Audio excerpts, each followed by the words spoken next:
നമസ്കാരം, എല്ലാവർക്കും വീഡിയോയിലേക്ക് സ്വാഗതം. ഇപ്പോൾ വണ്ണം കൂടുന്നത് വലിയൊരു വിഷയമായിട്ട് മാറിയിട്ടുണ്ടല്ലേ നമ്മുടെ സമൂഹത്തിലെ പെൺകുട്ടികളൊക്കെ. വണ്ണം കൂടിയ സൗന്ദര്യമില്ലാത്ത ആളായി ഞാൻ മാറും എന്നുള്ളൊരു ചിന്ത വല്ലാണ്ട് ഇപ്പോഴത്തെ കുട്ടികൾക്കുണ്ട്. ഇപ്പോഴത്തെ കണ്ണൂരിലൊരു കുട്ടി യൂട്യൂബ് നോക്കി വണ്ണം കുറച്ച് തൻ്റെ ശരീരത്തിലേക്ക് ഒരു പിടി പോലും വെള്ളം ഇറക്കാൻ പറ്റാത്ത അവസ്ഥയിലേക്ക് എത്തുകയും മരണം സംഭവിക്കുകയും ചെയ്തിരിക്കുന്നു. അപ്പം ഞാൻ നിങ്ങളോടൊരു ചോദ്യം ചോദിക്കട്ടെ. എന്നെ കാണുന്നവരെല്ലാം എനിക്കൊരു മെസ്സേജ് ദയവായി ചെയ്യുക. വണ്ണമുള്ള കുട്ടികളാണോ, അത് ഒരുപാട് വണ്ണമുള്ളവർക്ക് അതിൻ്റേതായിട്ട് ഭംഗിയുണ്ട്, വളരെ മെലിഞ്ഞ ആളാണോ, അതോ അത്യാവശ്യം കാണാൻ വണ്ണമുള്ള ആളുകളാണോ? എല്ലാവർക്കും അതിൻ്റേതായിട്ട് ഭംഗിയുണ്ട്. പക്ഷേ വളരെ സ്കെൽട്ടായ ഒരാളാണോ, അത്യാവശ്യം വണ്ണമൊക്കെ ഒരു 50-55 കിലോ വെയിറ്റ് വരുന്ന ആളെ ആണോ കാണാൻ ഭംഗിയുള്ളത്? നിങ്ങൾ കമൻറ്റ് ചെയ്യൂ. കുറേ പേരുടെ ഈ ഒരു മാനസികാവസ്ഥ ഒന്ന് മാറിക്കിട്ടും ചെയ്യും. അതിന് സത്യാവസ്ഥ എന്താണെന്ന് നിങ്ങൾ കമൻറ്റ് ചെയ്യും. അത്യാവശ്യം നമ്മളൊരു സാരി എടുത്താണെങ്കിലും ചുരിദാർ എടുത്താണെങ്കിലും അത്യാവശ്യം ഒരുങ്ങി വരുമ്പോഴാണെങ്കിലും കുറച്ച് തടിയൊക്കെ തോന്നി അപ്പോഴൊക്കെയാണ് കാണാൻ ഭംഗി ഉണ്ടാവുക. അല്ലാതെ ശരീരം ആടെ മെലിഞ്ഞ് കവിളൊട്ടി കണ്ണ് ഉള്ളിലേക്ക് പോയി അത് വല്ലാത്തൊരു ഭീകര രൂപമായിരിക്കും. അതിന് മുകളിൽ എത്ര മേക്കപ്പ് ഇട്ട് ചിരിച്ചാലും വല്ലാത്തൊരു അവസ്ഥയായിരിക്കും അത്.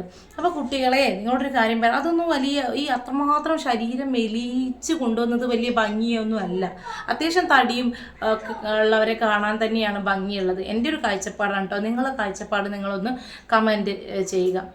അതുപോലെ തന്നെ ഇതുപോലത്തെ ഡയറ്റൊക്കെ എടുക്കുമ്പോൾ ആ കുട്ടിയുടെ അന്നനാളം ചുരുങ്ങി, ആമാശയം ചുരുങ്ങി, ഒരു തുള്ളി വെള്ളം പോലും പിന്നെ അങ്ങോട്ട് ഇറക്കാൻ പറ്റാതെ വെന്റിലേറ്ററിൻ്റെ സഹായത്തോടെ കുറച്ച് ദിവസം നിന്നു. പിന്നെ ആ കുട്ടി മരണത്തിന് കീഴടങ്ങുകയാണ് ചെയ്തത്.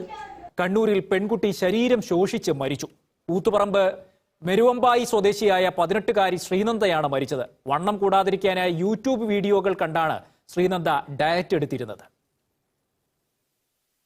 +2-വിൽ ഉന്നത വിജയം നേടിയ പെൺകുട്ടിയായിരുന്നു. പക്ഷേ വണ്ണം കൂടിയാൽ തന്റെ സൗന്ദര്യം നഷ്ടപ്പെടുമെന്ന് വിശ്വസിച്ചു. പ്രാതൽ പൂർണ്ണമായും ഒഴിവാക്കി. ഭക്ഷണം നൽകിയാൽ അല്പം കഴിച്ച് ബാക്കി കളയും. മാസങ്ങളായി ഇതായിരുന്നു ശീലം.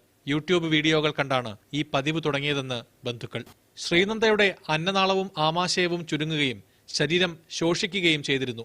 നില വഷളായതോടെ തലശ്ശേരി സഹകരണ ആശുപത്രിയിൽ വെന്റിലേറ്ററിൽ കഴിയുന്നതിനിടെയാണ് മരണം. നേരത്തെ കോഴിക്കോട് മെഡിക്കൽ കോളേജിലും ഇതേ രോഗത്തിന് ചികിത്സിച്ചിരുന്നെങ്കിലും ഭക്ഷണം കഴിക്കണമെന്ന ഡോക്ടറുടെ നിർദ്ദേശം ശ്രീനന്ദ അവഗണിച്ചുവെന്നും ബന്ധുക്കൾ പറയുന്നു. ഇന്നലെ രാവിലെ മരിച്ച ശ്രീനന്ദയെ വൈകിട്ട് തന്നെ സംസ്കരിച്ചു.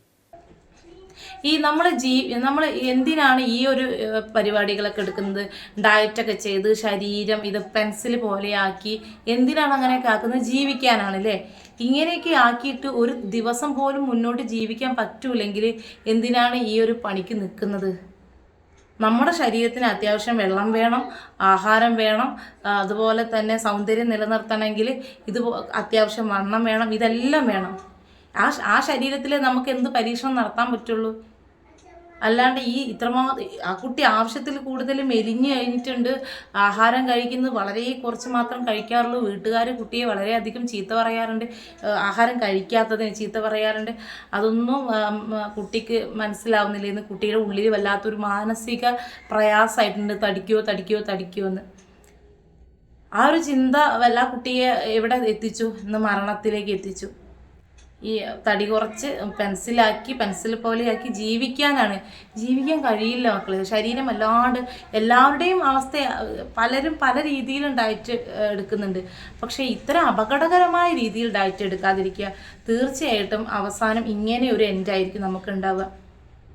അപ്പോൾ അതൊക്കെ മനസ്സിലാക്കുക. പിന്നെ അതൊക്കെ ഡോക്ടറെ എന്ത് വിഷയം ഉണ്ടെങ്കിലും നമുക്ക് ശരീരം കുറയ്ക്കണമെങ്കിലും ശരീരം കൂട്ടണമെങ്കിലും ഒരു പരിധിയിൽ കൊണ്ടുവരാണ്ടിരിക്കുക. ഒരു പരിധിയിൽ കൂടുതൽ നമ്മൾ ശരീരം മെലിഞ്ഞ് വന്നാൽ ഉള്ളിൽ നമ്മളെ ഈ പുറത്ത് കാണുന്ന സൗന്ദര്യമല്ല, അകത്ത് ഒരുപാട് സാധനങ്ങൾ വർക്ക് ചെയ്യുന്നതുകൊണ്ടാണ് നമ്മളെല്ലാം ഇങ്ങനെ നീങ്ങുന്നത് നമുക്കറിയും. അതിനൊക്കെ അപകടാവസ്ഥയിലായി കഴിഞ്ഞാൽ ഈ സൗന്ദര്യമൊക്കെ അങ്ങ് പോകും. അപ്പം അതിനെ നിലനിർത്തണമെങ്കിൽ നമുക്ക് കറക്റ്റ് ആഹാരം കഴിച്ചേ പറ്റുള്ളൂ. അപ്പം അതൊക്കെ കണ്ടറിഞ്ഞ് എന്തെങ്കിലും വിഷയം നിങ്ങൾക്ക് തോന്നുന്നുണ്ടെങ്കിൽ, പേഴ്സണലി എന്തെങ്കിലും മെൻ്റലി എന്തെങ്കിലും പ്രശ്നം വരുന്നുണ്ടെങ്കിൽ, മാനസിക ബുദ്ധിമുട്ടുണ്ടെങ്കിൽ അതൊരു കൗൺസിലിങ്ങിന് വിധേയപ്പെടുക. അല്ലെങ്കിൽ എനിക്ക് കുറച്ച് തടി ഒന്ന് കുറയ്ക്കണമെന്ന് തോന്നുന്നുണ്ടെങ്കിൽ അതിന് ഡോക്ടറെ കാണുക, ഡോക്ടറെ കണ്ടിട്ട് ഡോക്ടർ പറഞ്ഞു തരും ഇതിൻ്റെ എന്താണ് ചെയ്യേണ്ടത്, എങ്ങനെയാണ് ഇത് കുറച്ച് തടി കുറയ്ക്കണമെങ്കിൽ അതിൻ്റെ കാര്യങ്ങളും ശരീരത്തിന് ദോഷമില്ലാത്ത രീതിയിൽ ഡോക്ടേഴ്സിൻ്റെ നിർദ്ദേശപ്രകാരം മാത്രം ഇത്തരം കാര്യങ്ങൾ നിങ്ങൾ ചെയ്യുക. ഓക്കെ, അല്ലാത്ത പക്ഷം വലിയ അപകടം വിളിച്ചു വരുത്തുമെന്ന് ഓർമ്മിപ്പിക്കുന്നു. എല്ലാ പെൺകുട്ടികൾക്കായിരിക്കും കൂടുതലും ഇങ്ങനെയുള്ള ഒരു സൗന്ദര്യ പ്രശ്നങ്ങളൊക്കെ വരിക. അപ്പോൾ എൻ്റെ സഹോദരിമാരോട്, എൻ്റെ കുഞ്ഞനിയത്തിമാരോട് എല്ലാവരോടും പറയുകയാണ്, ഇത്തരം ഇത്തരം പ്രവർത്തികൾ ചെയ്യാതിരിക്കുക.